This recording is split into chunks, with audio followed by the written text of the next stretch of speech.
गोपाल खेमका मामले में एक अपराधी का एनकाउंटर किया गया है। ये बड़ी खबर आपको बता रहे, 3 आरोपियों की पहले गिरफ्तारी हुई थी, इस तरह की खबर निकलकर सामने आ रही थी और इसी मामले में एक अपराधी का एनकाउंटर कर दिया गया है। ये बहुत बड़ी खबर है। आपको याद होगा पहले उस शख्स की गिरफ्तारी हुई जिसने सुपारी ली थी, जिसने इस पूरे हत्याकांड को अंजाम दिया। उसी की निशानदेही पर मास्टरमाइंड तक पुलिस पहुंच गई और अब एक अपराधी का एनकाउंटर हो गया है। हालांकि क्या नाम है अपराधी का, इसको लेकर डिटेल अभी सामने आने वाली है। कैसे एनकाउंटर किया गया, कहां पर ये शख्स मिला, कैसे जानकारी मिली, क्या इन्हीं 3 की निशानदेही पर, यानी कि वो 3 लोग, वो 3 अपराधी जो पहले से पुलिस की गिरफ्त में आए, उनकी निशानदेही तक क्या यहां पर पहुंची है पुलिस? चंद्रमोहन इस वक्त मेरे साथ मौजूद है। चंद्रमोहन, क्या खबर है, एनकाउंटर हुआ एक अपराधी का?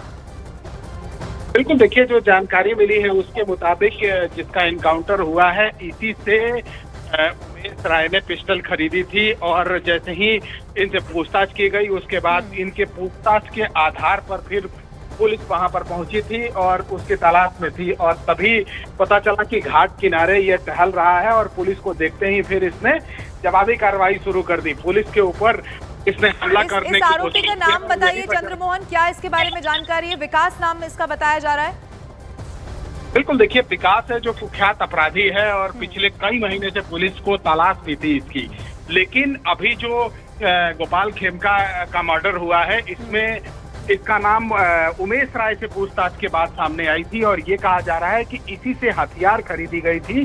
तो ऐसे में पुलिस इसके तलाश में पहुंची थी वहां पर और लगातार पटना सिटी इलाके में, आलमगंज इलाके में छापेमारी भी चल रही थी इसको लेकर।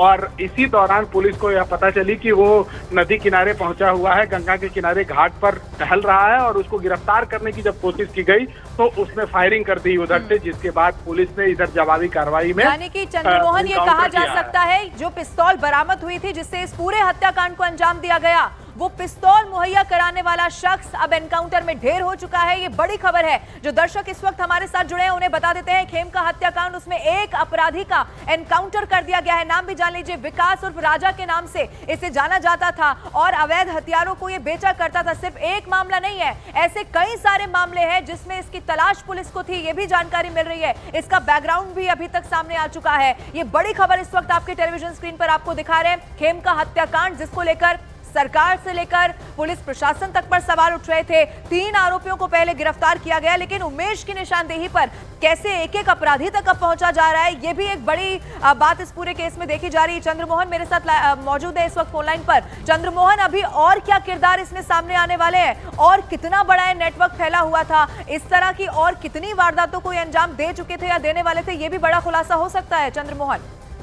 बिल्कुल, देखिए जो अब तक जानकारी सामने आई है उसके मुताबिक पटना सिटी के आलमगंज इलाके से ही उमेश यादव की गिरफ्तारी हुई थी, जिससे पूछताछ की गई और पुलिस ने जब सख्ती से पूछताछ की तो उसके बाद 2 और लोगों को हिरासत में लिया गया है जो पटना के उदयगिरी अपार्टमेंट में रहते थे। कल देर रात उनको उठाया गया है और इसी दौरान जब उमेश से पूछताछ हुई तभी ये राजा का नाम सामने आया था और उसके बाद पुलिस वहां पर पहुंची थी पटना सिटी में इसकी गिरफ्तारी के लिए, जिसका नाम विकास उर्फ राजा है। और जैसे ही यह जानकारी मिली कि पुलिस उसके इलाके में पहुंच गई है, एसटीएफ ने उसको घेर लिया है और उसको सरेंडर करने के लिए बार बार कहा जा रहा है, लेकिन वो पुलिस के ऊपर ही फायरिंग कर दिया माल सलामी इलाके में और उसके बाद फिर पुलिस ने जब जवाबी कार्रवाई की जिसमें ये मारा गया है। ये जो घाट है गंगा किनारे वहीं पर उसी इलाके में ये छुपा हुआ था और जब से गोपाल खेमका की हत्या हुई थी उसके बाद से ही इसकी तलाश की जा रही थी उमेश यादव से पूछताछ के आधार पर। और अब जो जानकारी मिली है उसके मुताबिक इसका एनकाउंटर हो गया है। दमरिया घाट है जहां पर ये एनकाउंटर हुआ है, तो एसटीएफ की टीम अभी वहां मौजूद है और लगातार ये कहा जा रहा है कि अभी कई लोग हैं जिनकी तलाश इस हत्याकांड से देखिए, जैसे ये हत्याकांड सामने आया बहुत सारे सवाल पुलिस प्रशासन पर भी थे, क्योंकि पहले पुलिस के हाथ भी खाली थे। पहले 3 लोगों को पकड़ा गया और अब एक एनकाउंटर में ढेर हो चुका है। पुलिस के लिए ऐसे वक्त पर जब बिहार में चुनाव भी है, चूंकि सरकार पर भी सवाल उठ रहे थे, एक बड़ी कामयाबी है। इसे इस लिहाज से भी देखा जा सकता है चंद्रमोहन। देखिए, उमेश यादव की जब गिरफ्तारी हुई थी उसके बाद ये पुलिस यह मान रही थी कि गोपाल खेमका की जो हत्या हुई है इसका जल्द ही खुलासा हो जाएगा और उससे पूछताछ के बाद कई लोगों का नाम सामने आया था जिसकी गिरफ्तारी के लिए छापेमारी भी चल रही थी। और कल देर रात, जैसा कि न्यूज 18 इंडिया ने बताया था, कि पटना और पटना के आसपास में 3 इलाके में छापेमारी चल रही थी पुलिस की, जिसमें एसटीएफ की टीम, एसआईटी की टीम और साथ ही पटना पुलिस की टीम मौजूद थी, जिसमें फतुहा इलाके में छापेमारी चल रही थी, आलमगंज इलाके में छापेमारी चल रही थी, पटना के बिहटा इलाके में चल रही थी और हाजीपुर में भी छापेमारी चल रही थी।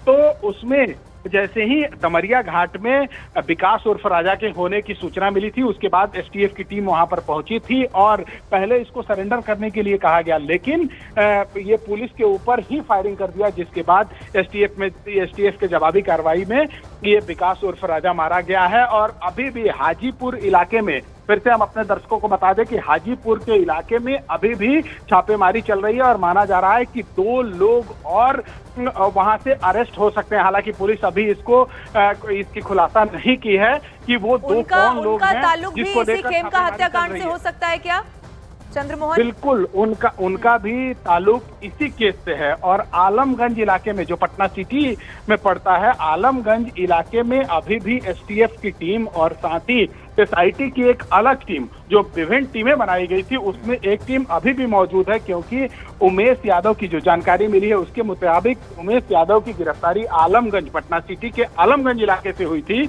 और ये दमरिया घाट जो है बिल्कुल उसी आलमगंज इलाके से सटा हुआ है, जो गंगा का किनारा है। और विकास उर्फ रजा, जिसके ऊपर हथियार सप्लाई करने का आरोप है, तो ऐसे में पुलिस और एसटीएफ यह मान रही है कि पटना और पटना सिटी के आसपास में जो भी हथियार सप्लाई होता है, अवैध हथियार सप्लाई होता है, उसमें विकास उर्फ रजा का मुख्य भूमिका रहता है। और ऐसे में इसमें जो गोपाल खेमका की हत्या हुई है, जो इसमें हथियार का इस्तेमाल किया गया है, हो सकता है कि विकास उर्फ रजा से ही इन्होंने हथियार दिया हो। वो अवैध हथियारों की इसी तरह से सप्लाई चंद्रमोहन किया करता था, अभी तक जो आरोप इस पर लगे हैं। आप बने रहिएगा, जो दर्शक इस वक्त हमारे साथ जुड़े हैं, पूरी खबर क्या है एक बार फिर से जरा उनको बता देते हैं। खेमका हत्याकांड, जिसको लेकर जबरदस्त सियासत वहां गर्म हो रही थी, वहां पुलिस प्रशासन पर बिहार में सवाल खड़े किए जा रहे थे कि आखिर कब आरोपियों को गिरफ्तार किया जाएगा और कब कार्रवाई होगी। लेकिन पुलिस ने एक बड़ी कामयाबी हासिल करते हुए संदेश दे दिया है कि और जितने भी अपराधी इस केस से जुड़े हुए होंगे उन्हें बख्शा नहीं जाएगा। पहले 3 अपराधियों को गिरफ्तार किया गया, जिसमें उमेश यादव सबसे महत्वपूर्ण रहा।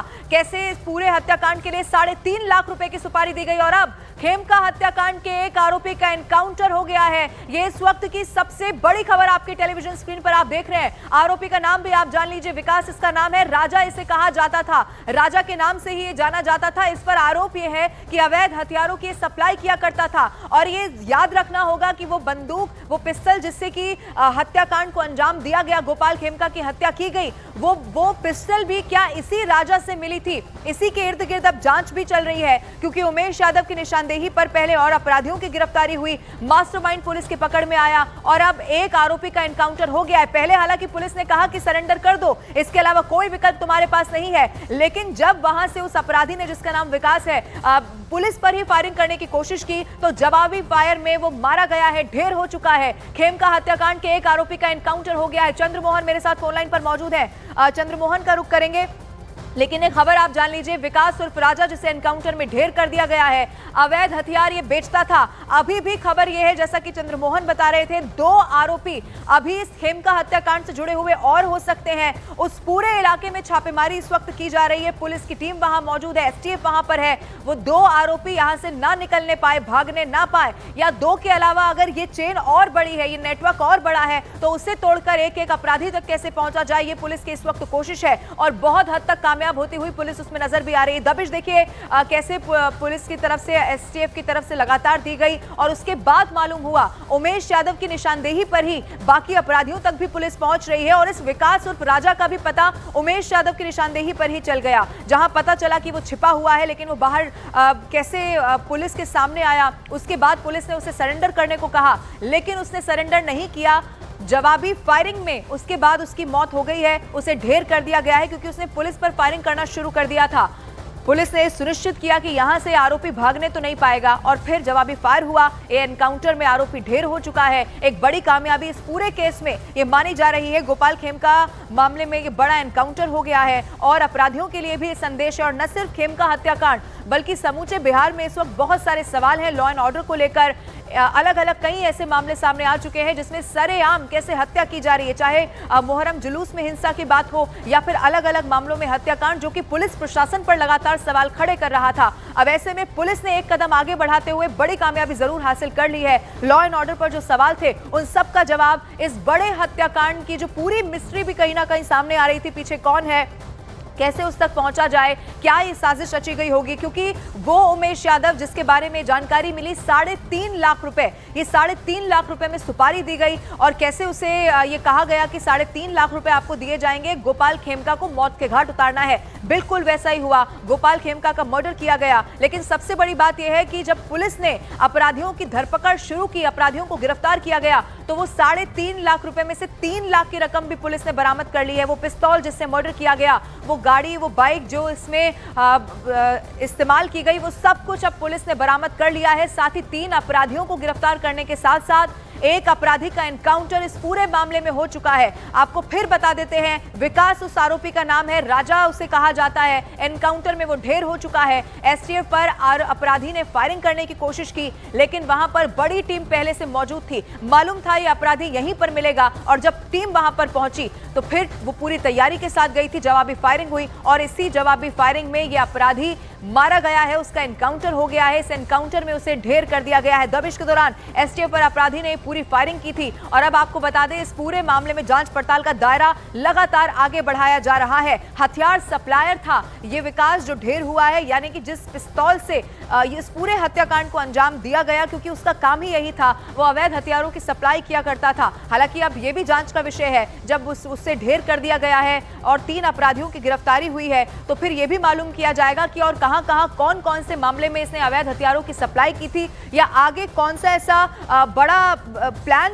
साजिश है जो रची इनकी तरफ से जा रही थी। सबका खुलासा अभी होने वाला है, क्योंकि अब ये सब गिरफ्त में आ चुके हैं। एक एनकाउंटर में ढेर हो गया है उमेश यादव की निशानदेही पर, या जो बाकी 2 अपराधी हैं उनकी निशानदेही पर बाकी लोगों तक पहुंचने की कोशिश की जा रही है। गोपाल खेमका हत्याकांड जिसने जबरदस्त सनसनी मचा दी, कैसे गोपाल खेमका को मौत के घाट उतारा गया, और इसी के बाद अब पुलिस की कोशिश ये थी कि इस पूरे मामले का पटाक्षेप हो, एक एक अपराधी तक पहुंचा जाए, पूरी गुत्थी जो थी उसको भी सुलझा लिया जाए।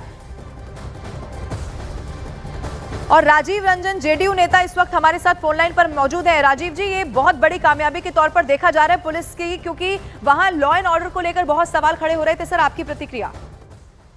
देखिए, निसंदेह हाल के दिनों में जो कुछ घटनाएं हुई और जिन लोगों के नाम खास करके ये खेमका प्रकरण में उभर करके आए, और अभी जो एक पुलिस पर हमले के क्रम में जो एक अपराधी की वहां पुलिस ने उन्हें मार गिराया है, तो निसंदेह इसके तार अगर आप जोड़ें तो हम कह सकते हैं कि अब जो लोग बहुत हमलावर हैं, जो लगातार बिहार की कानून व्यवस्था पर महागठबंधन के नेताओं की ओर से ताबड़तोड़ हमले हो रहे हैं, उन्हें अपने गिरेबान में जांचना चाहिए कि क्या बिहार में वो एक बार फिर 90 से 2005 का जंगल राज दोहराना चाहते हैं।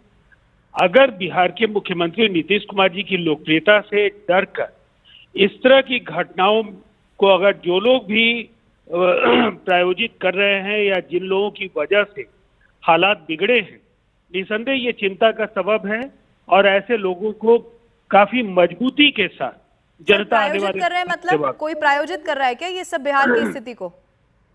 देखिए, निसंदेह कुछ घटनाओं के जो तार जिस तरह से जुड़े हुए दिखे और जैसे लोगों की गिरफ्तारियां हुई हैं पिछले कुछ घटनाओं में, और अभी ताजा जिस घटना का आप हवाला दे रही हैं, उमेश यादव जैसे लोगों के नाम क्यों उभर करके आ रहे हैं, ये तो एक बड़ा सवाल है। और इन सवालों का जवाब विपक्ष को भी देना होगा कि जिस राज्य का सुशासन पूरे देश में गवर्नेंस का एक मॉडल माना जाता रहा है, जहां कानून व्यवस्था की सबसे बेहतर तस्वीर 20 वर्षों में रही है, वहां कुछ महीनों में कुछ घटनाएं और उनको लेकर के सियासत, ये एक ऐसा रिश्ता है जिसको समझने की जरूरत जनता को है। लेकिन सर, वो तो ये कहते हैं कि सरकार संभाल नहीं पा रही है कानून व्यवस्था को। यहाँ तो 24-24 घंटे में 5-5 हत्याएं हो जा रही हैं। वो तो ये कह रहे हैं, तेजस्वी यादव का ट्वीट सर आपने देखा, वो ये कह रहे हैं कि कानून व्यवस्था पस्त है और सीएम मस्त है। वो इस तरह के ट्वीट कर रहे हैं। किसी भी हिस्से में कभी भी कोई घटना घट सकती है, लेकिन मैं ये कह सकता हूँ कि बिहार पुलिस ने शानदार काम हर मामले के उद्भेदन में किया है। अपराधियों की गिरफ्तारी से लेकर एसआईटी के गठन से लेकर के जो अनुसंधान की गुणवत्ता और जिस तरह से फॉरेंसिक की जो टेक्नोलॉजी है उसमें जिस तरह के बड़े बदलाव के बाद बेहतर कानून व्यवस्था सुनिश्चित करने का जो एक लक्ष्य नीतीश कुमार जी ने रखा वो पूरा हुआ है। अगर कोई घटना घटी है तो निसंदेह राजीव जी आखिरी सवाल जल्दी से जवाब दीजिए, इसी तरह आगे भी अपराधियों पर एक्शन लिया जाएगा बिहार में? पूरी मजबूती के साथ अपराधियों को पाताल से भी खींच कर लाएगी बिहार। ठीक है सर, बहुत शुक्रिया हमारे साथ जुड़ने के लिए। तो ये राजीव जी को आप सुन रहे थे, जेडीयू से इनका ताल्लुक है। और आपको बता दें, चूंकि बार बार सरकार पर भी सवाल उठ रहे थे, कानून व्यवस्था को लेकर ये पूछा जा रहा था कि भाई ये बिहार में आखिर हो क्या रहा है। 24 घंटे में अलग अलग जगहों पर कई सारी हत्याएं हो जाती हैं। इसके अलावा एक बहुत चर्चित ये मर्डर केस जो जिससे जुड़ी हुई तस्वीरें आपकी टेलीविजन स्क्रीन पर है। हालांकि खेमका हत्याकांड में अब पुलिस को बड़ी कामयाबी मिल गई है। सीधा रुख करते हैं, चंद्रमोहन इस वक्त लाइव हमारे साथ मौजूद है। चंद्रमोहन, ये बहुत बड़ी खबर है, एक एनकाउंटर में आरोपी का ढेर हो जाना, 3 अपराधियों की गिरफ्तारी होना और लगातार इस मामले में जांच का दायरा आगे बढ़ना। कोई और अपडेट आपके पास इस विकास को लेकर या और अपराधियों को लेकर जो अभी इस मामले से जुड़े हैं लेकिन अभी तक गिरफ्त में नहीं आया है? चंद्रमोहन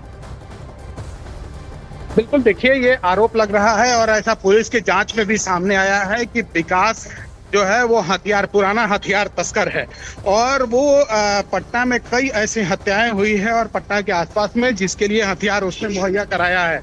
और ऐसे में गोपाल खेमका हत्याकांड के बाद कल जब उमेश यादव की गिरफ्तारी हुई है और उनसे पूछताछ हुई है, जिसके आधार पर चंद्रमोहन, मृत्युंजय तिवारी जी आरजेडी नेता है, वो इस वक्त हमारे साथ जुड़ चुके हैं। मृत्युंजय जी, सवाल तो बहुत सारे उठाए जा रहे थे लेकिन पुलिस को बड़ी कामयाबी मिल गई है इस हत्याकांड में, आपकी प्रतिक्रिया क्या है इस पर सर?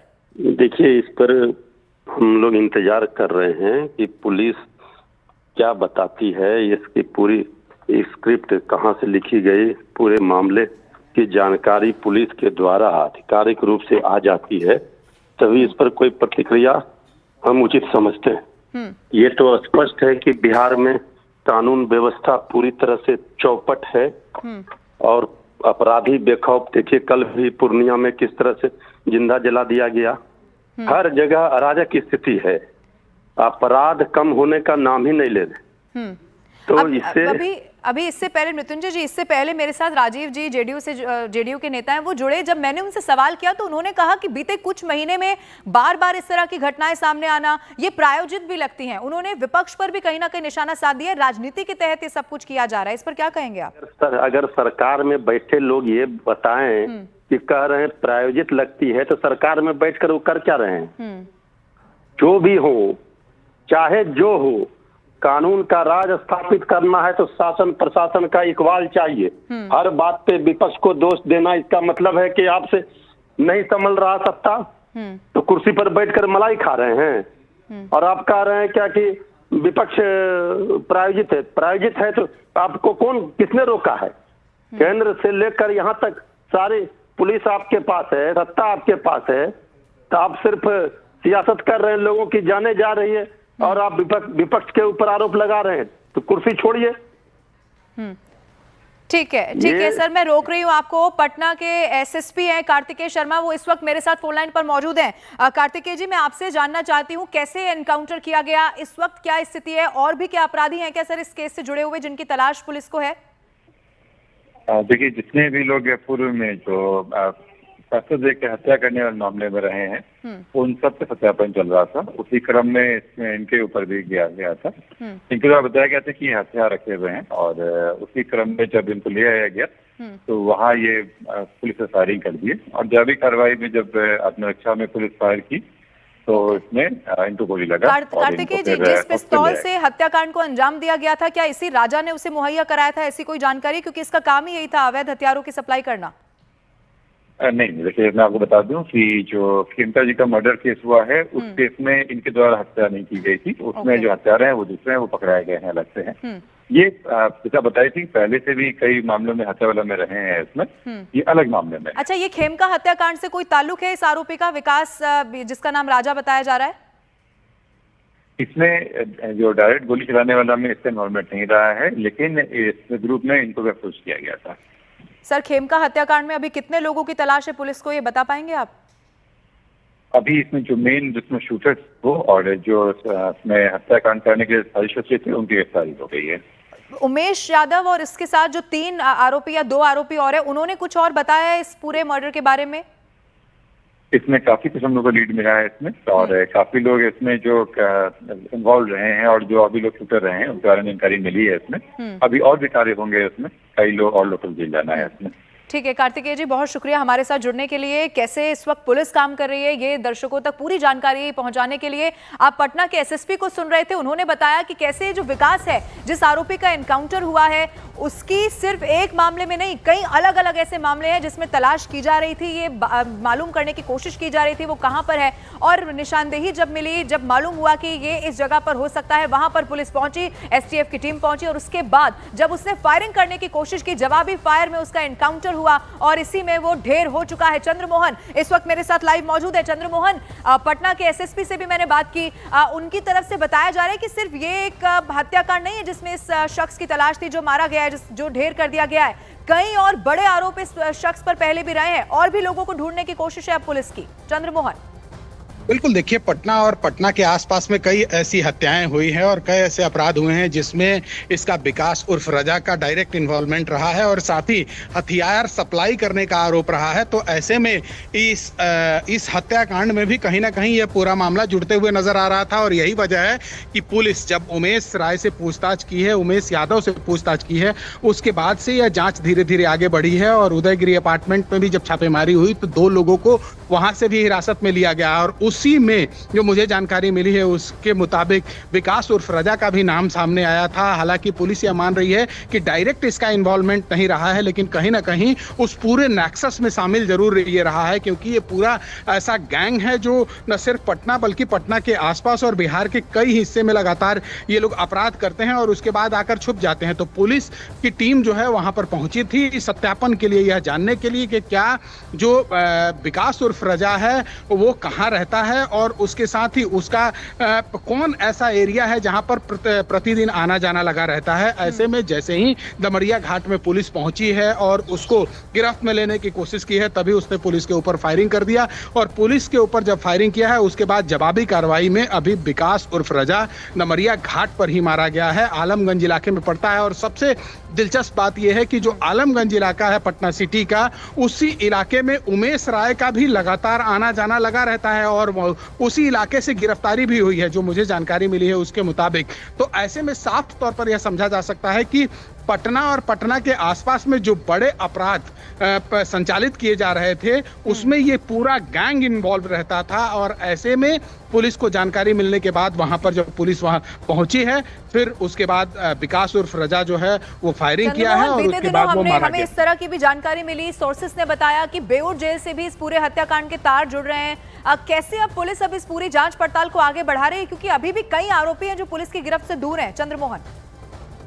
देखिए, पहला दिन जब गोपाल खेमका की हत्या हुई थी उसी दिन दोपहर 12 बजे के बाद जब जांच आगे बढ़ी, जांच का दायरा आगे बढ़ा, उसके बाद पटना के कमिश्नर और साथ ही एसएसपी के साथ पटना के आईजी पहुंचे थे और तमाम पुलिस के अधिकारी पहुंचे थे। जेल में छापेमारी हुई, वहां से अजय वर्मा के सेल से 3 मोबाइल बरामद हुआ था और कई आपत्तिजनक सामान बरामद हुए थे और ये माना जा रहा है कि अजय वर्मा का कनेक्शन उसका हाजीपुर से था। और हाजीपुर में कनेक्शन कैसे जुड़ा, क्योंकि उमेश राय जो अभी तक जानकारी मिली है उसके मुताबिक उस दिन हत्या करने के बाद वहां से पटना के गिविसन रोड पहुंचा और वहां से फिर फ्रेजर रोड चौराहे पर होते हुए डाक बंगला चौराहा, फिर आर ब्लॉक पहुंचा और वहां से हाजीपुर चला गया था और फिर ये वहां से वापस लौटा था पटना।